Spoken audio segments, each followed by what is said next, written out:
मुख्यमंत्री के प्रधान मीडिया सलाहकार नरेश चौहान ने शिमला में पत्रकार वार्ता को संबोधित किया।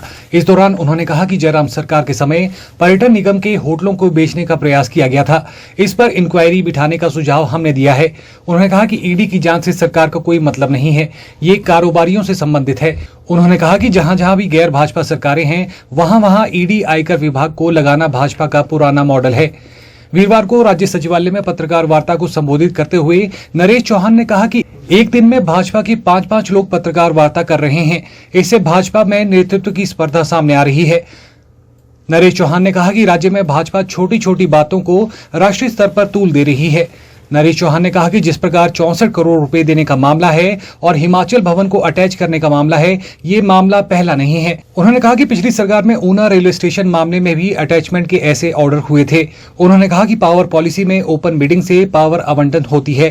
पिछले 1-2 दिन से जिस प्रकार का राजनीतिक माहौल बनाने का प्रयास विपक्ष के नेताओं द्वारा, विशेष तौर पे भाजपा के लीडर्स द्वारा लगातार प्रेस में 3-3, 4-4 लोगों की जिस प्रकार से ब्रीफिंग्स हुई, मैं समझता हूं कि भाजपा की वो अपनी एक मजबूरी हो सकती है। किसी मुद्दे को जिस प्रकार से जयराम ठाकुर जी का, अनुराग ठाकुर जी का और हेल्थ मिनिस्टर नड्डा साहब का, रणधीर शर्मा या आप समझें इनके अध्यक्ष बिंदल साहब, एक दिन में 5-5 लोग प्रेस कॉन्फ्रेंसेस कर रहे हैं या मीडिया स्टेटमेंट्स दे रहे हैं, उससे एक चीज़ साफ है कि भाजपा के अंदर लीडरशिप का जो वर्चस्व की जंग है वो तेज़ हो चुकी है।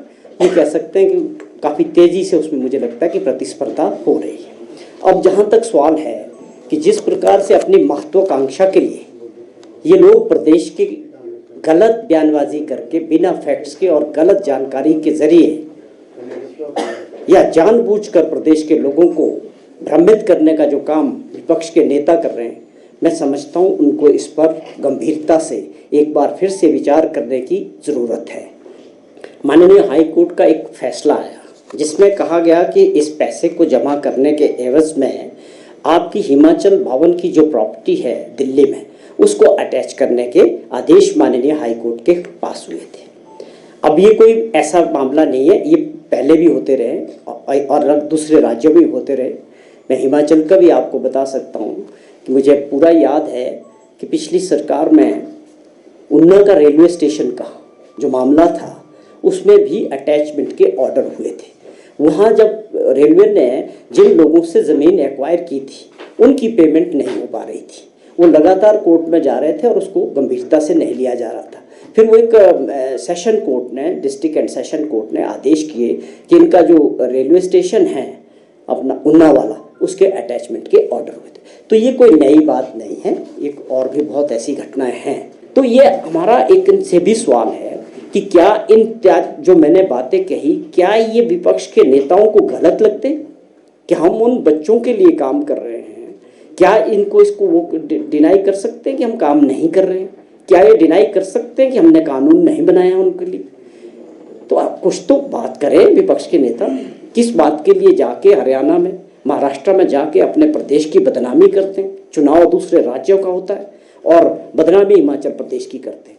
तो मेरी इनसे यही दरख्वास्त है कि जहां प्रदेश हित में विपक्ष का होने का मतलब है कि आपको भी अच्छे सुझाव देने चाहिए, सरकार के अच्छे कामों को आगे बढ़ाने में मदद करनी चाहिए।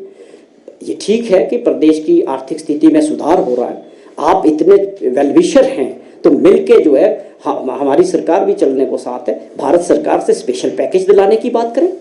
जयराम जी के साथ चलना है, अनुराग जी के साथ चलना है, जिसके साथ चलना हम तैयार हैं, स्पेशल पैकेज दिला दें। अगर आप इतने बड़े हमदर्द हैं, आप प्रदेश का हित चाहते हैं, तो आप बात करिए इस विषय पे। आप मेंबर ऑफ पार्लियामेंट चारों जो है हिमाचल प्रदेश से भाजपा के हैं, आपकी क्या जिम्मेवारी? केवल सरकार को क्रिटिसिज्म करना? आप अपनी योजनाएं बताओ, जहां आप पॉजिटिव होंगे, प्रदेश हित में होंगे, हमारी सरकार आपके हर सुझाव को मानने के लिए तैयार है।